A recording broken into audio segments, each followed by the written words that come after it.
छत्तीसगढ़ की वह सीट जहां बसपा के संस्थापक काशीराम उत्तर प्रदेश से यहां आकर निर्दलीय चुनाव लड़े, जहां भाजपा से दिलीप सिंह जैसे दिग्गज नेता 2 बार चुनाव लड़ चुके हैं। अविभाजित मध्य प्रदेश के कांग्रेस अध्यक्ष और सहकारिता पुरुष के नाम से विख्यात पंडित राम गोपाल तिवारी भी यहां से सांसद रहे हैं। वहीं 2004 में पूर्व प्रधानमंत्री अटल बिहारी वाजपेयी की भतीजी करुणा शुक्ला भी यहां से चुनाव लड़कर जीत चुकी है। इस लोकसभा में अनुसूचित जाति और अनुसूचित जनजाति के वोटरों की संख्या सबसे ज्यादा है। नमस्कार, मैं हूं नवीन और आज हम बात करेंगे अनुसूचित जाति के लिए आरक्षित सीट जांजगीर चांपा लोकसभा की।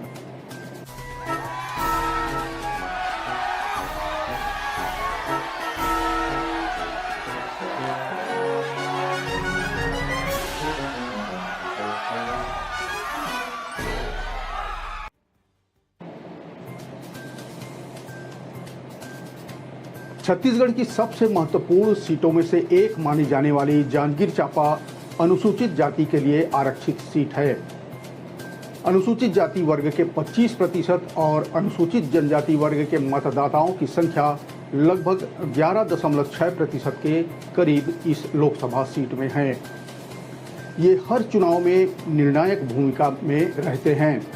इसका कारण यह भी है कि ये मतदाता एक तरफा वोट करते आए हैं। यहाँ पर ओबीसी वोटरों की भी 42% संख्या है। यहाँ की सभी 8 विधानसभा सीटों पर इस समय कांग्रेस के विधायक काबिज हैं।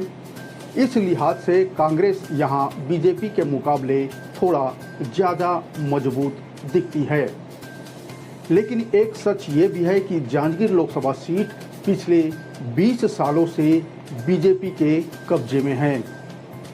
इस बार कांग्रेस ने पूर्व मंत्री शिव कुमार डहरिया को अपना प्रत्याशी बनाया है, तो वहीं बीजेपी ने यहां नई महिला प्रत्याशी कमलेश जांगड़े को मैदान में उतारा है।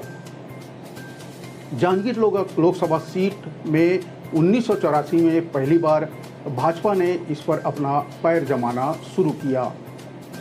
इससे पहले भारतीय जनसंघ के रूप में पार्टी 5 बार दूसरे स्थान पर रही।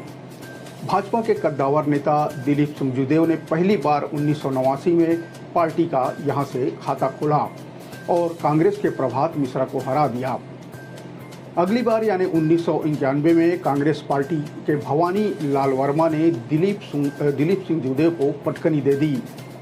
हालांकि 1996 में मनहर लाल पांडे और 2004 में करुणा शुक्ला ने पार्टी को जीत दिलाई।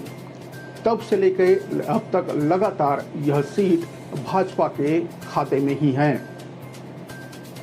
इस सीट में अब तक बीजेपी के ही सांसद रहे हैं, इसलिए स्थानीय मुद्दों की जगह राष्ट्रीय मुद्दों को लेकर ही बीजेपी मतदाताओं के पास फिलहाल जा रही है। आमजन की माने तो पूर्व सांसदों का कोई उल्लेखनीय कार्य भी यहां बताने के लिए नहीं है, ऐसा आम लोगों की प्रतिक्रिया है। हालांकि कांग्रेस की महालक्ष्मी योजना के वादों का पोस्टर देखने को इलाके में जरूर मिलता है, लेकिन पार्टी के वादों को घर घर तक बताने के लिए कार्यकर्ता दिखाई कहीं नहीं दे रहे हैं। जांजगीर लोकसभा क्षेत्र के कई बड़े कांग्रेसी नेता हाल फिलहाल बीजेपी में शामिल हो गए हैं। इनमें कांग्रेस के ही प्रदेश संयुक्त महासचिव इंजीनियर रवि पांडे की बात करें या कांग्रेस के पूर्व विधायक चुन्नीलाल साहू समेत कई नेता हैं जो बीजेपी में आकर अब बीजेपी के चुनाव प्रचार भी इलाके में कर रहे हैं। इसके अलावा राष्ट्रवाद, मोदी की गारंटी और वादों को लेकर बीजेपी यहां मजबूत नजर आ रही है। जांजगीर चांपा लोकसभा क्षेत्र से 1984 में बसपा के संस्थापक काशीराम उत्तर प्रदेश से आकर यहां निर्दलीय चुनाव लड़े थे। हालांकि इस चुनाव में उन्हें महज 32,135 वोट मिले और उनका वोट प्रतिशत 8.81 ही रहा। बसपा की स्थापना इसी दौर में हुई थी, मगर पार्टी को चुनाव आयोग से मान्यता नहीं मिली थी, इसलिए काशीराम को निर्दलीय चुनाव लड़ना पड़ा था। काशीराम अपना चुनाव प्रचार करने साइकिल रैली से लेकर छोटी छोटी सभाओं को संबोधित करते थे। इस दौरान उनके साथ बसपा की मायावती भी हमेशा रहती थी। इस चुनाव के बाद से जिले में बहुजन आंदोलन की जड़ें मजबूत हुई। वोट हमारा, राज तुम्हारा नहीं चलेगा और अब न 85 धोखा खाओ, देश में अपना शासन लाओ, एक वोट और एक नोट जैसे नारे उस समय खूब चले थे। इससे आने वाले समय में पामगढ़ व जैजैपुर विधानसभा में बसपा के उम्मीदवार जीतते रहे। हालांकि इस बार के विधानसभा चुनाव में बसपा को एक भी सीट नहीं मिली है और उसके वोट कांग्रेस की तरफ डाइवर्ट हो गए। जांजगीर चांपा लोकसभा से अब तक 5 बार महिला उम्मीदवार जीतकर संसद पहुंच चुकी है। इनमें 2 बार मिनी माता, 1 बार करुणा शुक्ला जो अटल बिहारी वाजपेयी जी की भतीजी हैं और 2 बार कमला देवी पाटले इस जांजगीर लोकसभा चुनाव से चुनाव जीत चुकी है।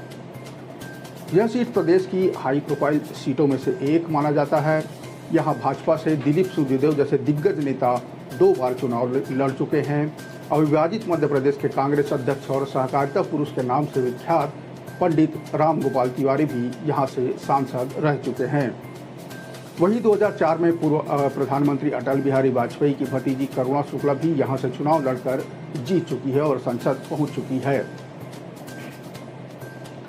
भाजपा के दिलीप सिंह जूदेव को इस लोकसभा में हार जीत दोनों क्षेत्र में जीत और हार का सामना करना पड़ा।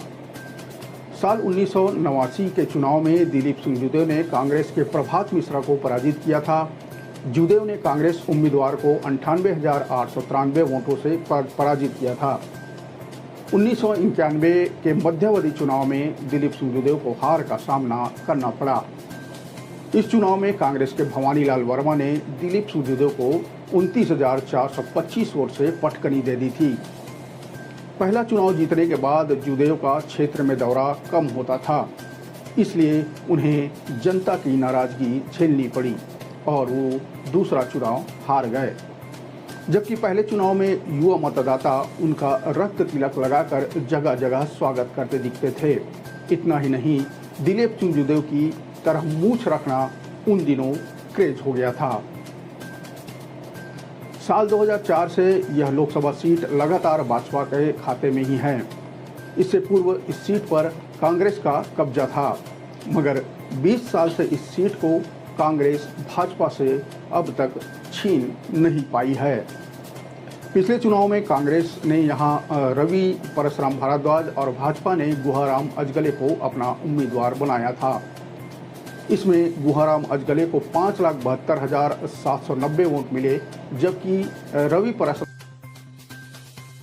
भारद्वाज को 4,89,735 वोट मिले थे।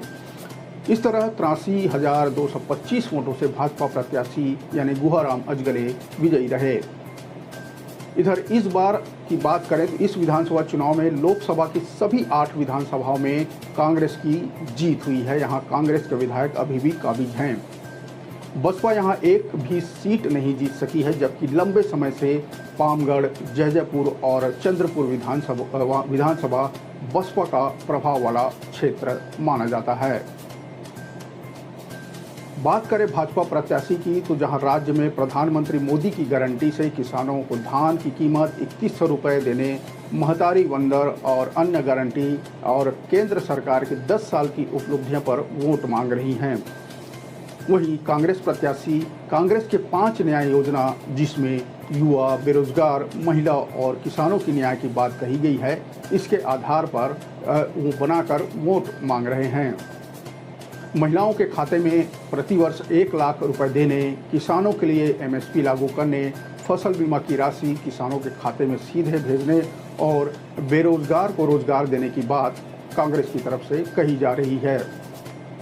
वहीं दूसरी तरफ भाजपा जहां अयोध्या में राम मंदिर बनाने की बात कर रही है, तो वहीं कांग्रेस चुनावी बांड में भ्रष्टाचार का आरोप भाजपा पर लगा रही है।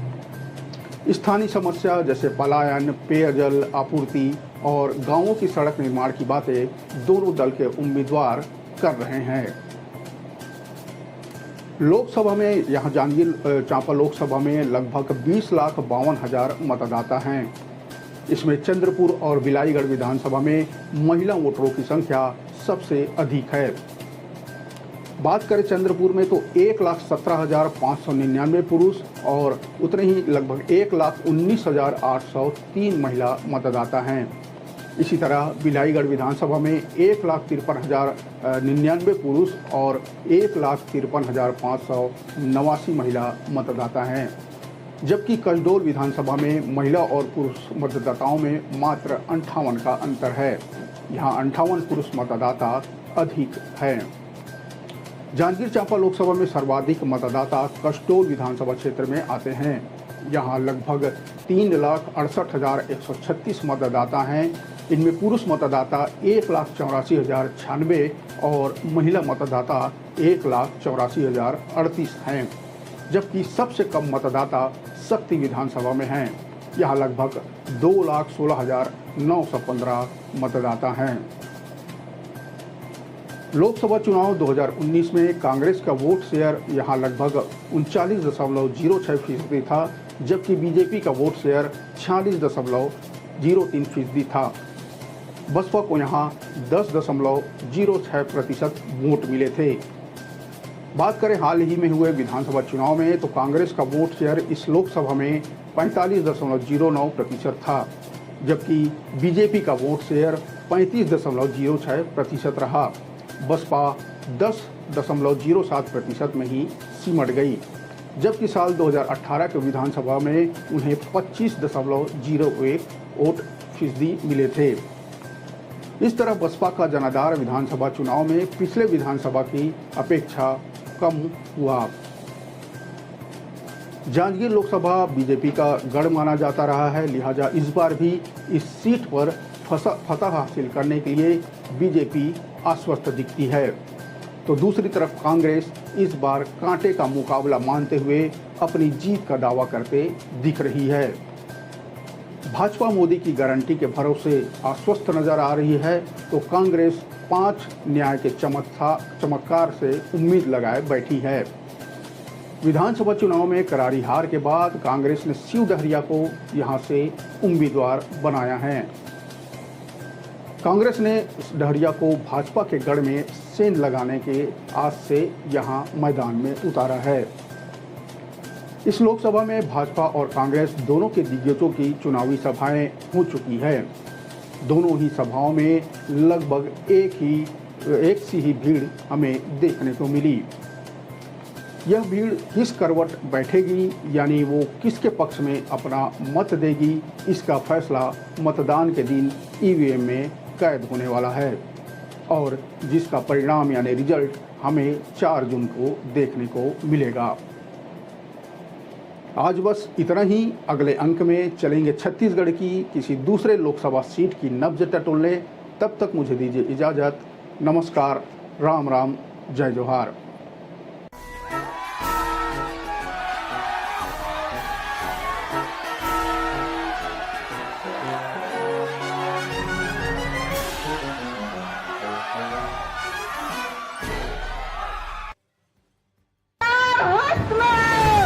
खबर के उस सबको पहलू जेखर से तय उठे आप मन के दिन हमारे छत्तीसगढ़ के तीज त्योहार है, चाहे हरेली हो, तीजा। प्रदेश के हर वो खबर जेखर से जुड़े है आप मन के भावना।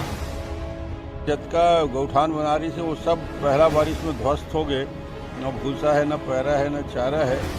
हर वो खबर जेखर से जुड़े है आप मन के उम्मीद। में अगर काम अच्छा नहीं हो रहा है, मैं शायद पीछे रहूं, मैं उस विभाग में ना रहूं तो बेहतर काम हो। खबर के वो जम्मो सच जेखर से जुड़े हैं आप मन के एहसास। तो पहले अपने आप को, तो अपने घर को तो संभाल लो। जब किसान बैठे हैं तो उनसे मिलने की, उनसे बात करने की फुर्सत नहीं है। चुनी हुई सरकारों को हटाने के लिए षड्यंत्र रची जा रही है। खबर के आगाज ले अंजाम तक के सफर। मुझे लगता है भाजपा का नैतिक अधिकार नहीं है। क्या भाजपा रंग केवल भाजपा के ही है? देखो खबर 36 आपके अपन चैनल न्यूज 36 में।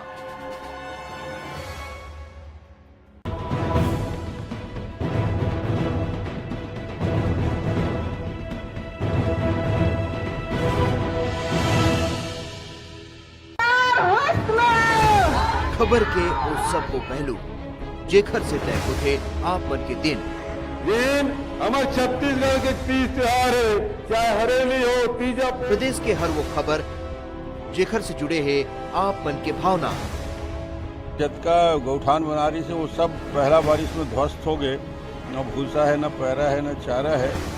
हर वो खबर जेखर से जुड़े हैं आप मन के उम्मीद। सब में अगर काम अच्छा नहीं हो रहा है, मैं शायद पीछे रहूं, मैं उस विभाग में ना रहूं तो बेहतर काम हो। खबर के वो जम्मो सच जेखर से जुड़े हैं आप मन के एहसास। तो पहले अपने आप को तो अपने घर को तो संभाल लो। जब किसान बैठे हैं तो उनसे मिलने की, उनसे बात करने की फुर्सत नहीं है। चुनी हुई सरकारों को हटाने के लिए षड्यंत्र रची जा रही है।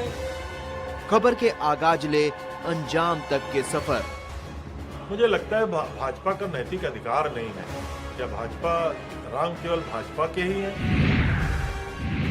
देखो खबर 36 आपके अपन चैनल न्यूज 36 में। इस बार बात छत्तीसगढ़ के उस लोकसभा सीट की जहां दोनों मुख्य पार्टी में महिलाओं के बीच मुकाबला है, यानी दीदी और भाभी के बीच, जिसके चलते यह Lok Sabha seat high profile seat बन चुकी है। यहां कांग्रेस को प्रदर्शन दोहराने और भाजपा को अपनी साख बचाने का पूरा दबाव है। पिछले लोकसभा चुनाव यानी 2019 में कांग्रेस की ओर से ज्योत्सना महंत चुनाव मैदान में थी और जीतकर सांसद भी बनी थी।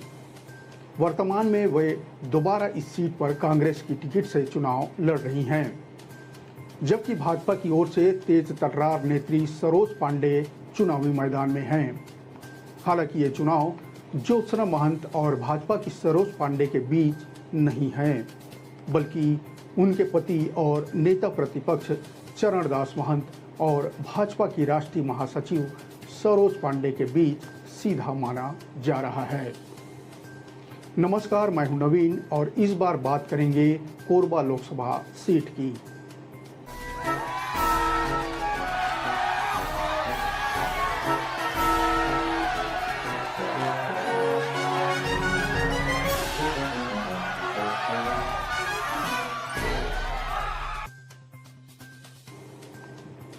नए परिसीमन के साथ अस्तित्व में आया कोरबा लोकसभा क्षेत्र में पहला चुनाव सन 2009 में संपन्न हुआ। तब कांग्रेस से चरणदास महंत ने बीजेपी के करुणा शुक्ला को लगभग 20,737 मतों से पराजित किया था। 2009 के बाद 2014 में इस लोकसभा क्षेत्र से दूसरे लोकसभा चुनाव में कांग्रेस के चरणदास महंत को बीजेपी के डॉक्टर बंसीलाल महतो ने महज 4,265 मतों से शिकस्त दे दी थी। बात करें 2019 लोकसभा चुनाव की, तो इस चुनाव में डॉक्टर चरणदास महंत चुनाव नहीं लड़े। उनके जगह उनकी धर्मपत्नी यानी ज्योत्सना महंत पहली बार चुनाव मैदान में उतरी और जीत भी हासिल की। कोरबा लोकसभा से कांग्रेस ने एक बार फिर चरणदास महंत की पत्नी यानी ज्योत्सना महंत को ही अपना कैंडिडेट बनाया। 2019 में मोदी लहर थी, ऐसे में छत्तीसगढ़ में जिन 2 सीटों पर कांग्रेस आई थी उनमें एक कोरबा थी और एक बस्तर। पार्टी ने मोदी लहर में भी जीत कर आने वाली ज्योत्सना महंत को इसलिए भी टिकट दिया है। हालांकि ये चुनाव ज्योत्सना महंत और भाजपा की सरोज पांडे के बीच नहीं माना जा रहा है, बल्कि उनके पति और नेता प्रतिपक्ष चरणदास महंत और भाजपा की राष्ट्रीय महासचिव सरोज पांडे के बीच माना जा रहा है। इस बात में कोई शक नहीं कि इस क्षेत्र में कांग्रेस के सबसे बड़े नेता चरणदास महंत ही हैं। पिछली सरकार में वे विधानसभा अध्यक्ष की भूमिका में थे और उससे पहले कहीं न कहीं मुख्यमंत्री की रेस में भी थे। उनकी राजनीति को लोग इस तरह से देखते हैं कि वे कहते कुछ नहीं और कर सब कुछ जाते हैं। भूपेश बघेल अगर केंद्र में जाते हैं तो सबसे ताकतवर नेता के रूप में चरणदास महंत ही कांग्रेस में यानी छत्तीसगढ़ राज्य में कांग्रेस की तरफ से होंगे। सरोज पांडे भाजपा की राष्ट्रीय उपाध्यक्ष भी है। ऐसे में यहाँ भाजपा को अपनी साख बचाने की चिंता है। कोरबा भाजपा के लिए हारी हुई सीट है, इसलिए यहां भाजपा कांग्रेस के शीर्ष नेताओं के बीच भी प्रतिस्पर्धा देखने को मिल रही है। भाजपा की ओर से सरोज पांडे तीसरी बार लोकसभा चुनाव मैदान में हैं। इससे पहले सरोज पांडे दुर्ग नगर निगम की महापौर, विधायक और सांसद भी रही है। भाजपा में जहां सरोज को सम्मान के साथ दीदी पुकारा जाता है, वहीं कांग्रेस के वरिष्ठ नेता व नेता प्रतिपक्ष डॉक्टर चरणदास महंत की धर्मपत्नी होने के नाते ज्योत्सना महंत को कांग्रेस के कुछ कार्यकर्ता सम्मान के रूप में उन्हें भाभी कहकर पुकारते हैं। कोरबा लोकसभा क्षेत्र में कुल 4 जिलों के 8 विधानसभा क्षेत्र आते हैं, जिनमें कोरिया, एमसीबी जिले में बैकुंठपुर, मनेंद्रगढ़ और भरतपुर सोरहत विधानसभा क्षेत्र के अलावा पेंड्रा जिले के मरवाही विधानसभा, जबकि कोरबा जिले के पाली, तानाखार, कटघोरा, रामपुर और कोरबा विधानसभा क्षेत्र शामिल हैं। कोरबा में 3 चुनाव व वर्तमान में जो चौथा चुनाव में बीजेपी हर बार प्रत्याशी बदलती रही है।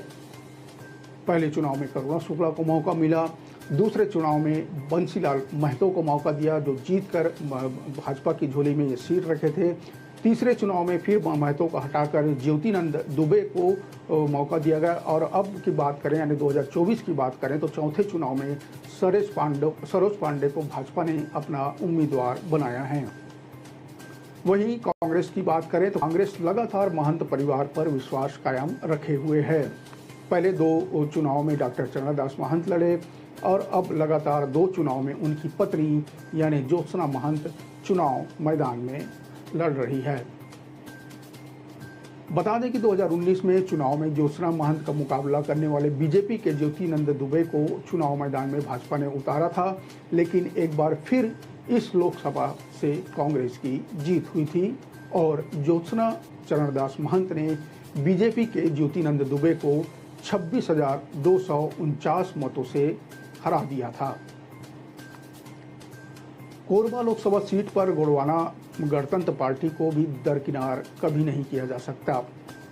गोंडवाना गणतंत्र पार्टी के वोटों से ही कोरबा सीट पर हार जीत का समीकरण बदलता रहा है। जब जब गोंडवाना गणतंत्र पार्टी को कम वोट मिले, कांग्रेस को निश्चित रूप से फायदा हुआ है। एक चुनाव में जब गोंडवाना गणतंत्र पार्टी को 50,000 से ज्यादा वोट मिले तो कांग्रेस को हार का सामना करना पड़ा था। 2 चुनाव में 40,000 से कम वोट गोंडवाना गणतंत्र पार्टी को मिले थे। इस चुनाव में कांग्रेस को जीत मिली थी। इसी तरह 2014 के चुनाव में गोंडवाना गणतंत्र पार्टी के बढ़े मतों की संख्या के कारण लगातार जीत हासिल करने में नाकाम हो गई थी। इस चुनाव में कांग्रेस ने मौजूदा सांसद डॉक्टर चरणदास महंत को रिपीट किया था, जबकि बीजेपी ने डॉक्टर बंसीलाल महतो को टिकट दी थी। डॉक्टर बंसीलाल महतो को 4,49,002 और डॉक्टर चरणदास महंत को 4,34,737 वोट मिले थे। इस तरह बीजेपी प्रत्याशी डॉक्टर महतो ने नजदीकी मुकाबले में डॉक्टर चरणदास महंत को यानी 4,265 वोटों के मामूली अंतर से पराजित कर दिया था। खास बात रही थी कि गोंडवाना गणतंत्र पार्टी ने इस चुनाव में 52,753 वोट हासिल किए थे और जो प्राप्त मत का आंकड़ा है मतलब पिछले चुनाव से बढ़कर 3.71% हो गया था गोंडवाना गणतंत्र पार्टी के लिए, लिहाजा जिसका नुकसान कांग्रेस को हुआ। 2009 और 2014 के चुनाव में गोंडवाना गणतंत्र पार्टी के वोट में लगभग 20,000 की बढ़ोतरी हुई और कांग्रेस की गत चुनाव में 20,000 से अधिक वोटों की जीत 4,000 से ज्यादा वोटों की हार में तब्दील हो गई। 2019 के चुनाव में गोंडवाना गणतंत्र पार्टी के वोट प्रतिशत में गिरावट आई तो कांग्रेस प्रत्याशी को एक बार फिर जनता ने संसद भवन तक पहुंचा दिया। इस चुनाव में कांग्रेस ने डॉक्टर चरणदास की पत्नी यानी ज्योत्सना महंत को टिकट दी थी।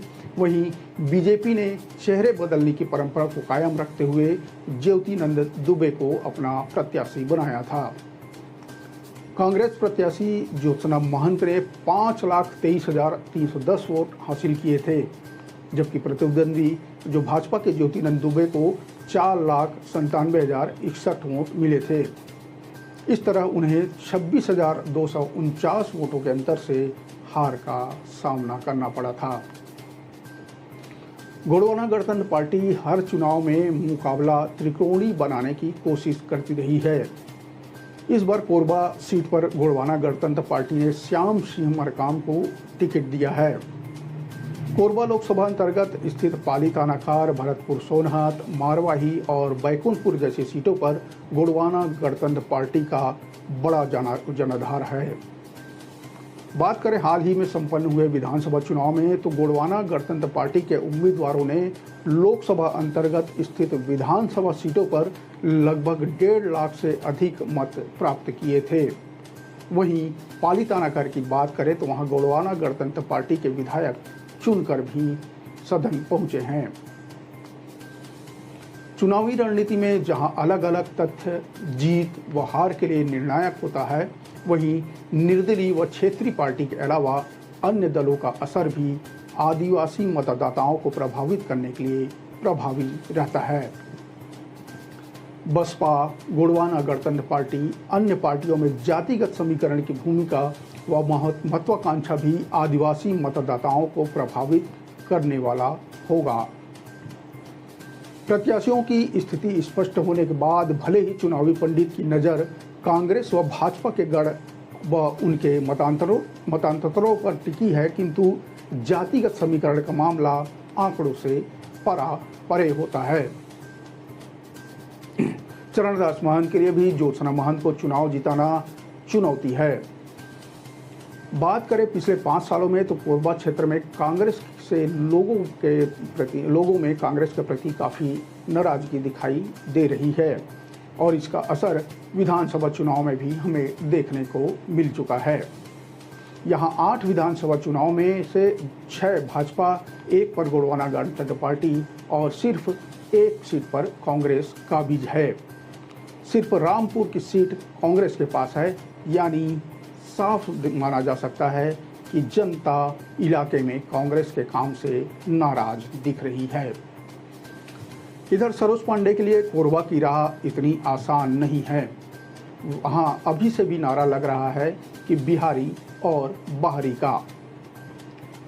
सरोज पांडे दुर्ग से जाकर कोरबा में चुनाव लड़ रही हैं। ऐसा फैलाया जा रहा है कि वे बिहारी ब्राह्मण हैं, जबकि ज्योत्सना महंत को स्थानीय बताया जा रहा है।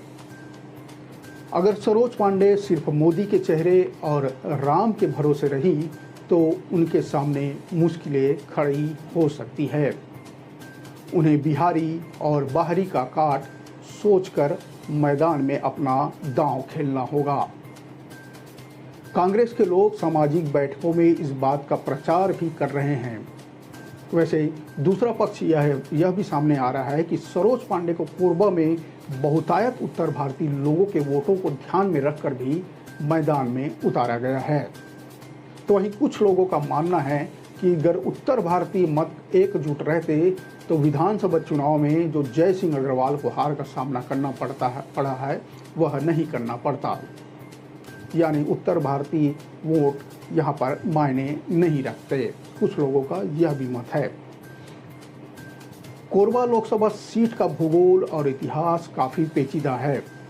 आदिवासी बहुल्य सीट पर सामान्य वर्ग से ही प्रत्याशी जीतकर संसद भवन पहुंचते रहे हैं। 2 बार कांग्रेस और 1 बार भाजपा, और इस सीट पर कोरबा सीट पर 2 बार कांग्रेस और 1 बार भाजपा का कब्जा रहा है। कांग्रेस के टिकट का गणित महंत परिवार का वोट बैंक को माना जा सकता है। दूसरी ओर भाजपा के स्थानीय प्रत्याशियों के पूर्व के चुनाव के प्रदर्शन और राष्ट्रीय स्तर के चेहरे को माना जा रहा है। कोरबा लोकसभा सीट भले ही जातिगत वोटों के साधने प्रचार ने जोर पकड़ लिया है, लेकिन प्रमुख दल यानी भाजपा और कांग्रेस के बीच मुद्दा मोदी बनाम न्याय पत्र और लोकल बनाम बाहरी प्रत्याशी ही है। भाजपा प्रत्याशी मोदी की गारंटी पूरी होने की गारंटी के साथ वोट मांग रहे हैं, तो कांग्रेस प्रत्याशी न्याय पत्र के मुद्दों को जनता के सामने रखकर वोटों की अपील करते दिख रहे हैं। स्थानीय मुद्दों के नाम पर दोनों प्रत्याशी एक दूसरे पर तीखा हमला कर रहे हैं। एक मौजूदा सांसद है तो दूसरी लोकसभा सीट की पालक सांसद। ऐसे में दोनों ही प्रत्याशी एक दूसरे की कमियां गिनाकर जनता के सामने अपना अपना दावा मजबूती के साथ रख रहे हैं। यह सामान्य लोकसभा सीट होने के बावजूद यहां आदिवासी मतदाताओं की भूमिका निर्णायक रहती है। कोरबा जिले के रामपुर, पाली थानाखार में राठिया, कंवर, पैंतरा, मंझवार, बिंझवार जनजातियों का दबदबा है। वहीं कोरबा के सुदूर वनांचलों में कोरवा, पंडो, बिरहोर, धनुहार, गोंड, कंवर जनजाति के मतदाता चुनाव मतदान में अपनी महत्वपूर्ण भूमिका निभाते हैं। मारवाही क्षेत्र एक तरह से कांग्रेस का गढ़ माना जाता है। तीसरे फेज यानी 7 मई को यहां मतदान होना है। फिलहाल दोनों मुख्य दलों के प्रत्याशी के प्रचार प्रसार और आरोप प्रत्यारोप का सिलसिला जैसे जैसे मतदान का दिन आते जा रहा है तेज हो चला है। वहीं गोंडवाना गणतंत्र पार्टी और बसपा भी कमर कसकर तैयार है। कोरबा लोकसभा का यह चौथा चुनाव है। 2 बार कांग्रेस और 1 बार बीजेपी के सर ताज सज चुका है। कांग्रेस निश्चित रूप से चाहेगी कि इस चुनाव में भी वो बीजेपी को पछाड़ दे, जबकि बीजेपी जीतकर मामले को बराबर यानी 50-50 करने की कोशिश में जुटी हुई है। लोग कह रहे हैं कि यह लड़ाई भाभी और दीदी के बीच नहीं, बल्कि भैया यानी चरणदास महंत और दीदी यानी सरोज पांडे के बीच ही है। बिहारी और बाहरी का तमगा लगने का फायदा सरोज पांडे को मिलता है या भाभी ज्योत्सना महंत को इस मुद्दे पर, या भाभी ज्योत्सना महंत इस मुद्दे पर बाजी मार जाएंगी। इसके लिए हमें इंतजार करना होगा 4 जून का यानी मतगणना के दिन का।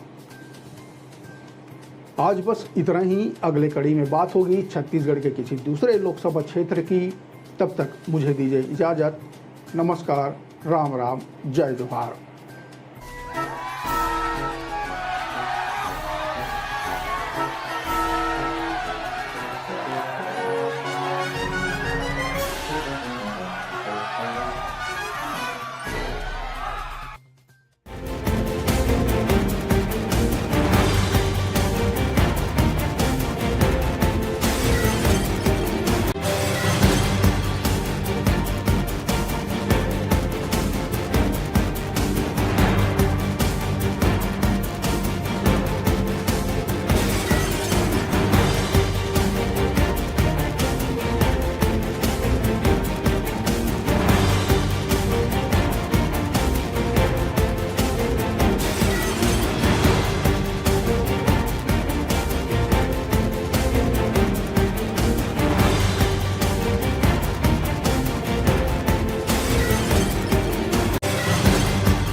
बिलासपुर लोकसभा सीट में इस बार चुनाव में यहां की परिस्थिति बदली बदली सी नजर आ रही है। यहां से भाजपा ने एक बार फिर से साहू समाज का कार्ड खेला है। भाजपा इससे पहले भी 2019 में साहू समाज यानी अरुण साव और 2014 में साहू समाज से ही यानी लखनलाल साहू के ऊपर दांव खेला था और उसमें भाजपा सफल भी रही थी। लोगों का मानना है कि इस दांव के पीछे का सबसे बड़ा कारण सामाजिक वोटर है। हालांकि कुछ लोग पिछले 2 चुनाव में मोदी लहर को भी इसका श्रेय देते आए हैं। बीजेपी इस बार फिर साहू समाज से ही उम्मीदवार को मैदान में उतारा है, तो दूसरी तरफ कांग्रेस ने भी करारा जवाब देते हुए यादव कार्ड खेल दिया है। कांग्रेस ने यहां भिलाई के विधायक एवं युवा नेता देवेंद्र यादव को मैदान में उतारा है। हालांकि दोनों उम्मीदवार के ऊपर बाहरी प्रत्याशी का तमगा लगा हुआ है। वो चुनाव में कितना असर डालेगा, इस पर भी हम आगे बात करेंगे। बिलासपुर लोकसभा में जातिगत समीकरणों को ध्यान में रखकर भले ही कांग्रेस और भाजपा अपना संपर्क अभियान चला रहे हैं, भाजपा प्रत्याशी मोदी की गारंटी दे रहे हैं, तो कांग्रेस मोदी की विफलताओं और न्याय पत्र को लेकर जनता के बीच जा रहे हैं। मतलब यहाँ भी मुद्दा मोदी बनाम मोदी ही देखा जा रहा है। नमस्कार, मैं हूं नवीन और चुनावी चालीसा में इस बार नब्ज टटोलेंगे छत्तीसगढ़ के एक और प्रमुख सीट यानी बिलासपुर लोकसभा सीट की।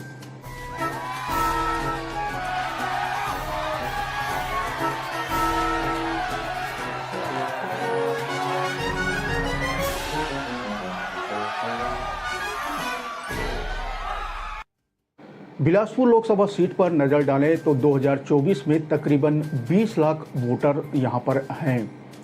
विभिन्न राजनीतिक दलों के अपने स्तर पर जो जातिगत आंकड़े प्रस्तुत किए गए हैं, अगर उसे माने तो इस लोकसभा सीट में आदिवासी वोटरों की संख्या सबसे ज़्यादा है।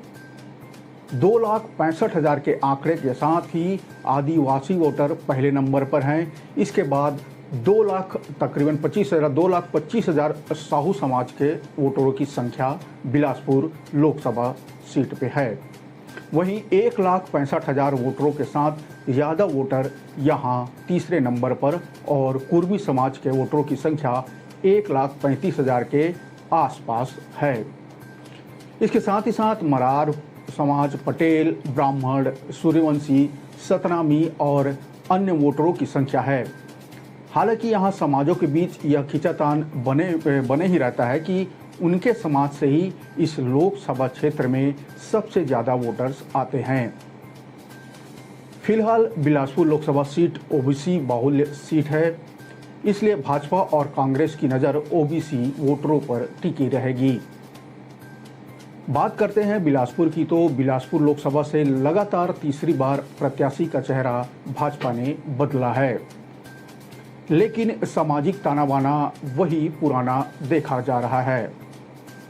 अब बात करें 2014 चुनाव की या 2019 या अब की यानी 2024 की, तो बीजेपी ने साहू समाज पर ही भरोसा जताया है और पिछले 2 चुनाव में भी यह भरोसा 16 आने बीजेपी के लिए सच साबित हुआ। दोनों ही प्रत्याशी यानी लखनलाल साहू और अरुण साहू ने अच्छे खासे वोट से ये सीट जीती थी, यहाँ फतह हासिल की थी। लेकिन बावजूद इसके इनमें से रिपीट किसी को भाजपा ने नहीं किया। हालांकि अरुण साहू छत्तीसगढ़ बीजेपी की कमान संभालने के बाद विधानसभा में कांग्रेस को पटखनी देने में सफल रहे। वे इस विधानसभा चुनाव में तोखन साहू, जो फिलहाल बिलासपुर से लोकसभा सीट के उम्मीदवार हैं, उनकी चित परिचित सीट यानी लोरवी से चुनाव लड़े और जीत हासिल कर फिलहाल छत्तीसगढ़ में डिप्टी सीएम के पद पर काबिज हैं। कहा यह भी जा रहा है कि अरुण साहू ने विधानसभा में उनकी सीट उनसे ले ली थी, लिहाजा पूरा जोर लगाकर वे इसका एहसान चुकाते हुए आला कमान से बिलासपुर के लिए तोखन